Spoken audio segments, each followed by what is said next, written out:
own Empowered Mental Health, and one of the therapies that I am certified in is PCIT, which is Parent-Child Interaction Therapy. I do apologize that this like scanned in wonky for you guys, so it is a little crooked on your guys' screen, but this is a pamphlet that I made to give out to providers such as neuropsych, family care doctors, dentists, anybody that if they see kids or they see parents who feel like their kids are having issues, they can then give them this pamphlet, and it just talks about services of what PCIT is. So I'll just go through that with you guys today. Parent-child interaction therapy is evidence-based. So that means that there's been actual studies on PCIT and the changes that are made. We collect data. One of the things that we do is an ECB, and that takes scores for parents. So every time a parent comes in, they fill out an ECB, and that ECB is 36 questions, and they fill out 1 to 7. 1 is never, 7 is always. So they have 1 through 7 that they can circle what they feel like it's happening. So if someone says 7, that's happening daily, I would say. Some of the questions is like, is a child dawdling when getting dressed? Do they have poor table manners? Do they refuse to eat food that's presented? Fighting with other individuals like classmates or peers, fighting with siblings, have temper tantrums. So they answer these questions every session. They come in, they answer the question. And then on the side, it says, is this a problem for you? And is it a problem for the parent? After a couple sessions, we generally see that this ECB score goes down. Sometimes it significantly goes down. Other times it's a couple points, and that's our goal, is for this ECB score to go down. And normally after a couple sessions, we see that there's less of the things that the kids were doing are problems for the parents. And part of that is because in parent-child interaction therapy, what we're doing is we're teaching parents that there are certain behaviors that you can ignore as a parent, and those are attention-seeking behaviors. So we really want to teach the parents skills of label praise. That's going to be praising the positive behavior, right? So when we want to see a behavior, we want them to praise that positive behavior. When we want to ignore a behavior, that's behavior extinction. We're doing that so that that other behavior quits. Every behavior has a reason. If kids are meeting the need for that behavior, so if they're looking for attention and parents are scolding or yelling or whatever it is because they're being loud or arguing with their siblings, that tells kids, okay, you met that need of attention in that behavior. So our goal is to teach kids that they have to meet their need in a positive way for the label praise, and that's where the label praise comes in, when you're label praising those positive behaviors. If you look at the pamphlet, it says pride skills. So those are the skills that we go off of for PCIT. So praise is label praise. There's 2 types of praise. We have unlabeled and labeled. Unlabeled is great job, nice, you did great, those things. Label praise is labeling that exact behavior that you want to see with a kiddo. So if your child takes their dish to the sink, a label praise would be great job taking your dish to the sink. It's any behavior you want to continue to see, you're going to label praise that. Reflection is reflecting what they're saying, so it can be one word or paraphrasing their sentence. Imitation, that's what they're going to do. They're going to imitate, so the play is the therapy. So they're playing with the child. So they're getting down and playing with the child, not just sitting in a chair watching them from above. Describe, that's a behavior description. So an example of a behavior description would be you grab the blue block, you put the blue block on the yellow block. It's just describing the behavior that the child is doing. And then E is enjoy. So that's, we really want parents to enjoy their time with the child, enjoying that it's one-on-one. This therapy is meant to be one-on-one. If they have siblings, we encourage them to do it with all of the siblings from 2.5 to 9. You can kind of do it with a 10 and 11-year-old. It just looks a little bit different. And there's new studies on that us who are certified in PCIT are learning. But we really feel that it's very important that all the children in the home are having this one-on-one time, because you're gonna see change with all of them. Some clientele that I see for PCIT would be kiddos who have ADHD, either inattentive, combined presentation, doesn't really matter. We see a lot of ADD kids coming through. Even I have had a lot of kiddos that are coming in recently that they're having more behaviors in school rather than at home. And I think that I'm not sure if it's just the schools are short-staffed or what's going on, but I feel like there's a lot of students in a classroom, and when kids have anxiety or have issues with attention, that can be a lot for them. So what I try to do is work with the schools too. Most schools are really easy to work with, and they want the skills to learn how to help with the behaviors, and the same verbiage is really good. So if you're working with students, label praise is amazing for the students. Parallel praise. So if you're Johnny sitting by Joan and Johnny is misbehaving or has undesirable behavior for the teacher, then you're going to praise Joan on what she's doing. That's parallel praise. That works really, really well. I'm just going to scroll this up. Oh, of course. I am so sorry. Bear with me for a second. So there's two parts to PCIT.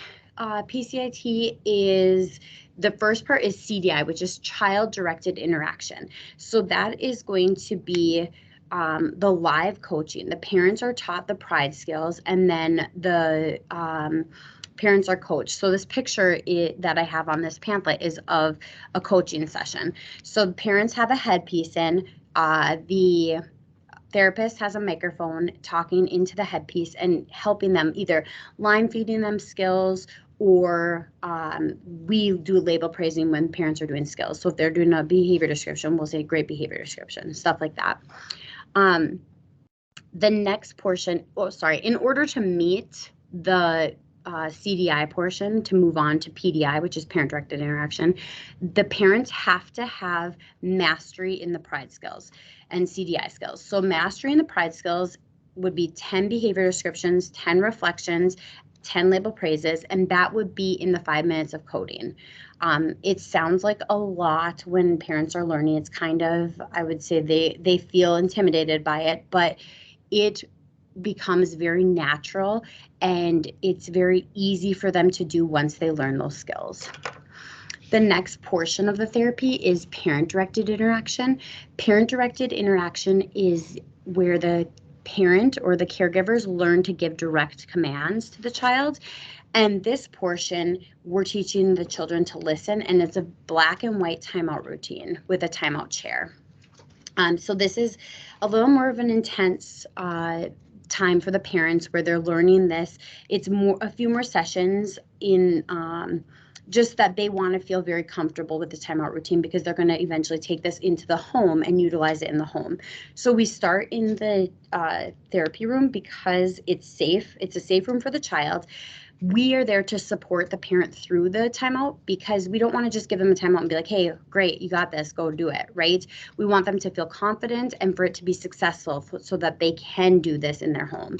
So we use it in the toy room, and doing it with commands with toys, it gives less of an anxiety to the children, because they're saying something like, hand me the blue block, please. And the child hands them the blue block. So this just lightens it a little bit for the child and the parent. And then if they do go into timeout, then we're there supporting them, walking them through the timeout. Parent-child interaction therapy is, I have grandparents doing it. I have parents, but they also bring the grandparents in because they feel like grandparents are really, really involved in their child's development and in their life, and they really want grandparents to know how to use these skills too. So I have grandparents that do it with parents, foster parents, biological, adoptive. I have multiple legal guardians learning. It's for anybody who's giving care to those children. Great skills to learn, and very important skills that will help with confidence and this is confidence in all environment. You know, it's not just at home or in school, it's all environments. We see higher self-esteem, helps with language skills, helps with sharing, and it really lightens the relationship in the fact of parents don't feel like they're always nagging. I have parents that come in and they say, I feel like I'm always nagging on my kid, or I'm always yelling at them, and it's exhausting. I'm exhausted. They're exhausted. This is an option to rebuild that relationship and just foster that healthy dynamics in the relationship. And most parents that come in have a healthy relationship with their child. It's just they were never taught these skills to continue to build that self-esteem. And we are taught in North Dakota, we ask questions all the time, right? Well, we're taught that helps learn more, and it shows that we're paying attention. Well, in play, what we tell the parents is that limit the questions, don't ask questions, because it can make children feel that they're doing something wrong or that it wasn't good enough. It makes play not fun. So that's something that we teach them while you're playing with your children, is to ask less questions and give less commands and really allow the child to direct the play. So that's what we do in the PCIT with the play for kiddos. Sometimes I've had a couple different kids where I have parents who, sorry, I'm just gonna stop sharing that, who they have kiddos who have oppositional defiant disorder, and they just feel like they're grasping at their last straw. They don't know what else to do. So they've seen the psychiatrist, they've seen the neuropsych, kids are on meds, and they just feel like we just don't know what to do. So they come in and they're at the point where they're like, hey, we'll give anything a shot at this point, right? So we work with those kids and we make it so when you have oppositional defiant disorder, you don't want to be told what to do, right? So they love the beginning of PCIT because it's all child-directed play and it's really great. And you can see that relationship repairing while they're playing. It just lightens the load. They're enjoying their time together. With kids who have ADD, if you're doing behavior descriptions, it keeps them on task because it's cool to hear you're grabbing the block, you're putting the blue block on the yellow block. I do it with my daughter with her spelling words. She hates spelling words. So I will be like, you wrote an A, you're writing fluffy, whatever the word is. And she's like, oh, okay. And she does it because I'm giving her attention, making it fun. So they can also utilize those skills outside of just the play. They can utilize them in everyday life too.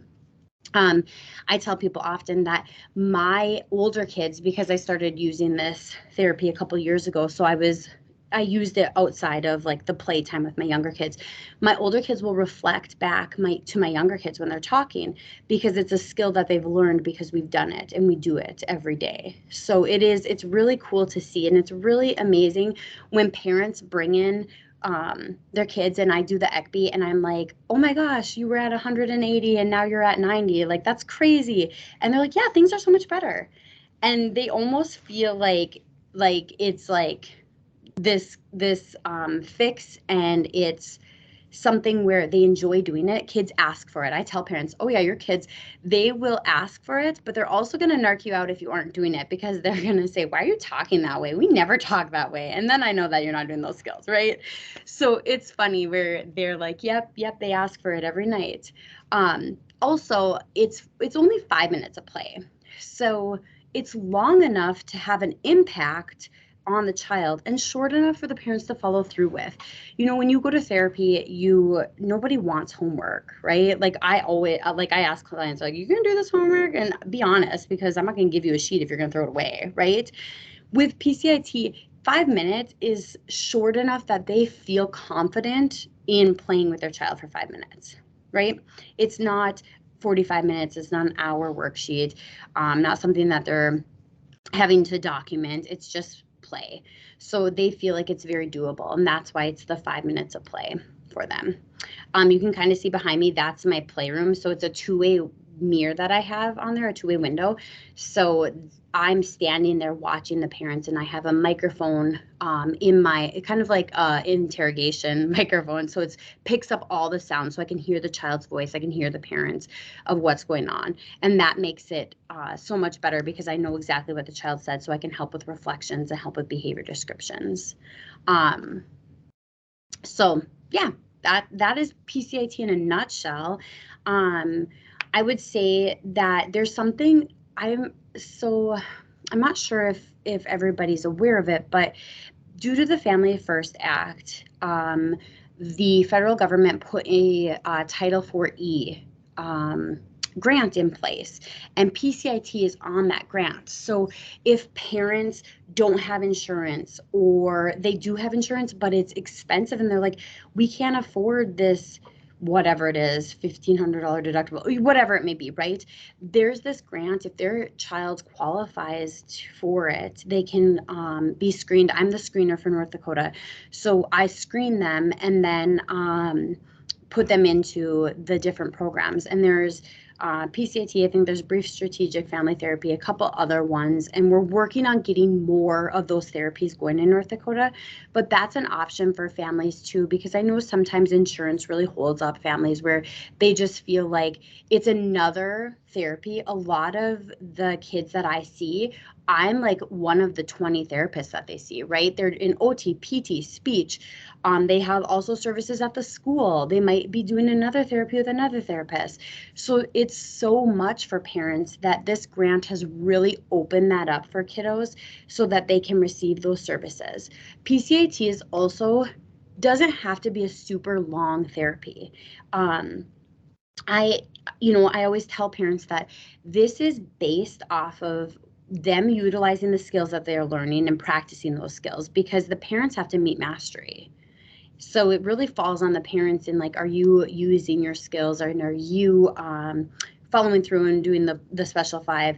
And I can tell when they do, because they'll fly through and they do a great job with it. So it can be shorter sessions, and then we have some parents who just take a little bit longer, and that's okay too. We want them to be comfortable in the skills moving forward in both the CDI and the PDI portion. Do you guys have questions for me, or? I have a question. Yes. How does one access that grant for the therapy? I will. Okay, just bear with me. I'm going to pull it up for you.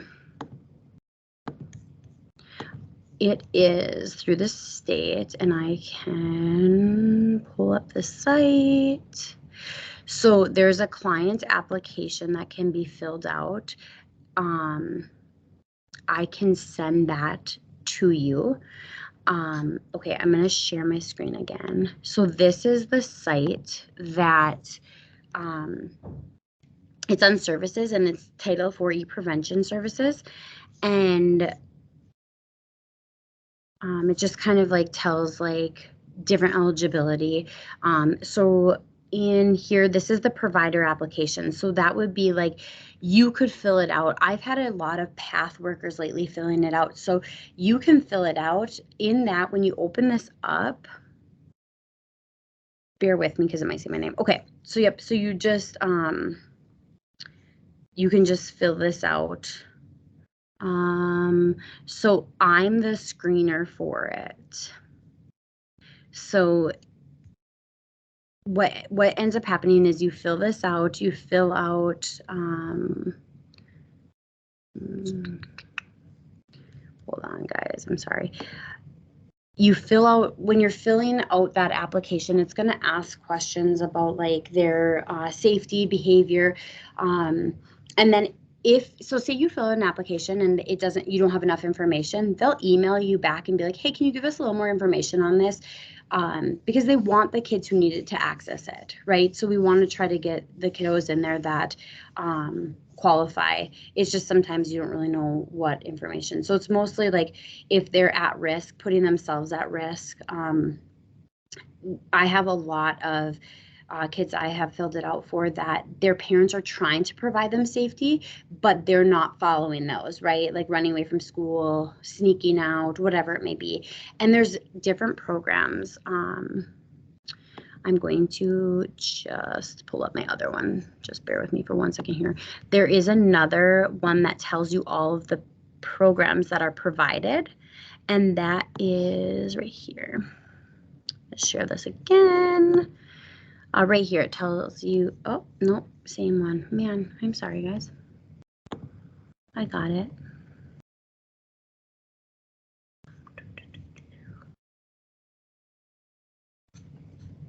Right here. So right here's the chart. Well, if it opens, of course, it's from the States, so it may not open, but it is, oh, there it is. It was my fault. Okay, so this is the different services, and then it tells you that the location that they provide the services, and then if it's available via telehealth. So there's tons of parent-child interaction therapy, and then family checkup, and then there's this multi-systemic, and unfortunately, we don't have that here in Bismarck yet, but hopefully, I believe that a team is working on that multi-systemic one, because that takes, you have to have like a psychologist and different individuals on board. And then these are the ones that the functional, the home builders, nurse, family partnership, and then parents as teachers, those are the ones that we're trying to get more individuals certified in so that we can offer them in the state. Any other questions? And I can send you that application. I can get your guys' email from Natasha, or send it to Natasha and she can share it with you guys too. How long do you typically see families go through PCIT? Like, is it a couple weeks, couple months? I know it probably determines like how often families are participating and doing homework and stuff, but on average, how long do you see families? So personally, I try to get my clients in for CDI weekly, because I feel like initially when they're starting those skills, it's really important. So I would say like probably 6 months, give or take, because you don't come weekly forever, right? So if they're in CDI 4 or 5, right, meaning that we've met 4 or 5 times and they've been coached 4 or 5 times, then I might say, okay, I'll see you back in 2 weeks, right? And then you also have the wonderful like holidays and things like that come up that where they're like, oh, hey, we have this coming up, we can't meet. So I would say it's probably 6 months. Just depends on the family. And, I've had families cruise through where they've met mastery on their 3rd session. And I'm like, okay, but I'm going to do 2 more coach sessions because I just want to make sure that you continuously are meeting mastery, right? One thing too is that if I have parents and one parent meets mastery, but the other parent doesn't, but they're really close to it, we'll move on to that next portion. We don't just wait until that other parent meets if they're close. If one parent's like way behind and they're not, then we'll all sit down and meet with them to see what I can do. That's the other thing too, is it's really building that relationship with the therapist and the parents, because sometimes parents are like, I just don't know. The 5 minutes, I know it sounds crazy, but I just don't have time for it. So I'll say, okay, like, let's plan out your week. Let's look through your schedule and I'll help you plan this out. I've had parents who are like, he's been waking up at 5 a.m. So we've decided to do our special 5 then. And I'm like, awesome, like more power to you, right? So we just work through it. So that's where the therapist and the parent relationship is really important, that they feel confident. And I always tell parents, like, I'm not here to judge you. I'm meeting you where you're at. I want to make your life as easy as I can and give you the skills so you can navigate these relationships. And I feel that I wish that we could have a system like when people leave the hospital with a baby, that nurses are taught these skills, to start utilizing these skills with individuals so that it can be carried down, right? Trickle down. I feel like therapists, like social workers, it doesn't matter, just knowing these skills, it can change dynamics with relationships. Even adults, what adult doesn't like to be labeled praise, right? Like, have you ever been like, oh no, please stop giving me compliments? No, everybody loves that. So I use it with adults all the time because I know that it works and it's important. Sorry, I went on a tangent there. Any other questions? Can you talk about, and I know you probably, like in your description of PCIT, you probably said a lot of it, but can you just like clearly define the difference between like sitting down and playing with your child versus utilizing PCIT? Like, what's the difference? Absolutely. Okay.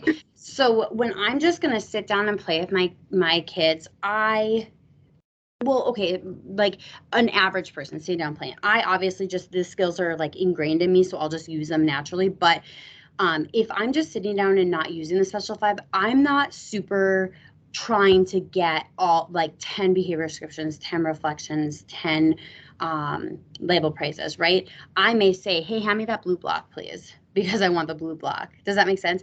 When you're doing the 5 minutes of play, you're not giving commands, you're not asking questions, and then you're not saying stop, quit, no, like the negative talks. Those aren't happening, okay? So really, you're ignoring a lot of behaviors. Sometimes the kids will walk away and the parents will be, hey, come back here. If you're just playing, that's fine to say to your child. But in Special 5, you're going to ignore that and you're going to be like, oh, this is so cool over here. Look at, or don't say look at, because that's command. This is so cool. I'm going to build this big tower. And then they're going to come over, because if you say this is so cool, I'm building this, they can't not come over there because they're like, what's cool? And then you're going to label praise them. Thank you so much for coming back over here and playing with me, right? Those things. Whereas if you're just playing, you're just doing what you want, right? You're building the tower, you're knocking the tower down, you're maybe drawing a picture, whatever it is. When you're actually utilizing those skills, you're very intentful on not giving commands, not asking questions, and really using the 3 label, praise, behavior descriptions, and reflections. And I feel like parents, they sometimes feel stressed out with the 5 minutes of play, but I tell them once they come in for their first coding, they're like, oh, that wasn't that bad. I'm like, no, it's super, it's fun, and it's an enjoyable time. Did that answer your question? Sorry. Any other questions or anything that can help clear up? One last question. Absolutely. Does a person need a referral for play therapy, or can they just call and schedule okay. Yep, they can just call. I do get a lot of referrals from like neuropsych if they feel like it's an important skill for the parents and for the children. But no, they can just call and they can just say, hey, we're really interested in this therapy. We heard about it. They don't need, like, insurance doesn't require referrals for it. And then that Title 4E too, if they qualify for that, then that also, they go through all the processes to qualify for it, so they don't need a referral for it. Anything Do you else? feel like throughout the state it's easy to get into PCIT? Because I know like some individual therapists, it can take, depending on who you're looking at, up to 6 months sometimes to be seen. So are you seeing that it's more available, or is there quite a long wait for that too? So we're really working on making it more available. I think in Bismarck there might be, okay. There's a therapy called parent-child therapy, PCT maybe. That is not PCIT, okay? So making sure that you're really asking for the right therapy is really, really important, because that's not the therapy. Like PCIT and how I was trained on it, there's a modality that you follow. You follow the model and you stick to that model, and that's why it's evidence-based, right? So I think that 2 more therapists were trained. So I want to say in Bismarck, there might be 5 or 6 of us maybe that are certified in the therapy. Recently we've been trying to get more therapists trained. So I was trained through Solutions in Moorhead. And I know that Solutions has a therapist here in Bismarck, Courtney Christensen. She's trained in it. So it is hard to get into, but that's one thing that I am hiring another therapist to take more of my adults and different things so that I can focus on that PCIT portion of it, to just open up that schedule for people. One more question. Absolutely. Is this a therapy that could ever be done telehealth for some more of our families that reside out of the major regions? 100%. So we're like okay, so through the grant, it can't be telehealth right now. We're trying to like work that process out. But I initially, when I started providing the PCIT therapy at my other employment, I did it telehealth all the time. And you absolutely, as long as they have a computer and can just set it up so you can see them. And then I would just use a phone and have them put their Bluetooth in and use my phone to talk to them. It worked very, very well. And I think like it was better for this one client because he was very, very shy. So it really helped him feel more at home because he was at his house.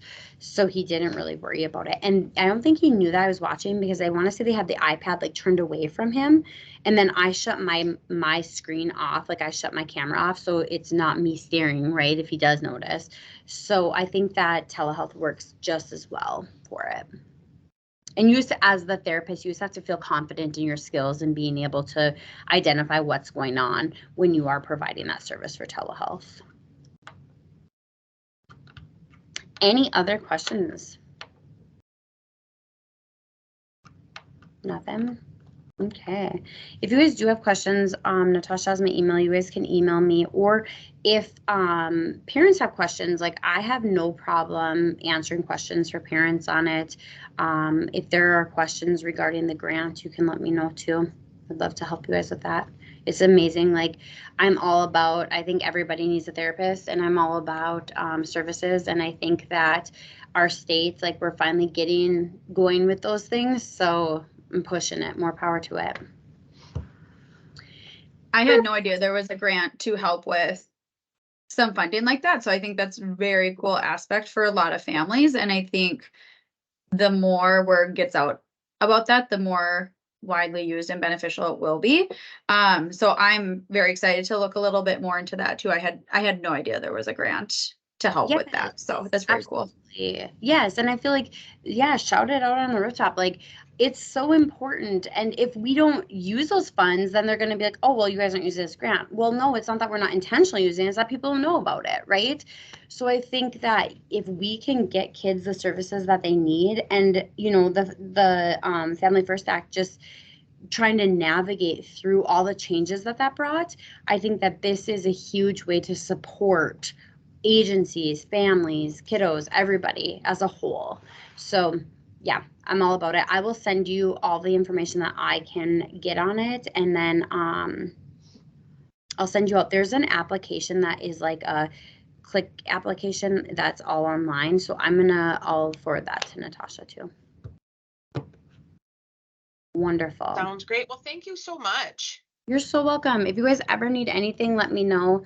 I also do EMDR therapy, so I don't know if anybody's ever like wants to hear about that, but y'all just let me know.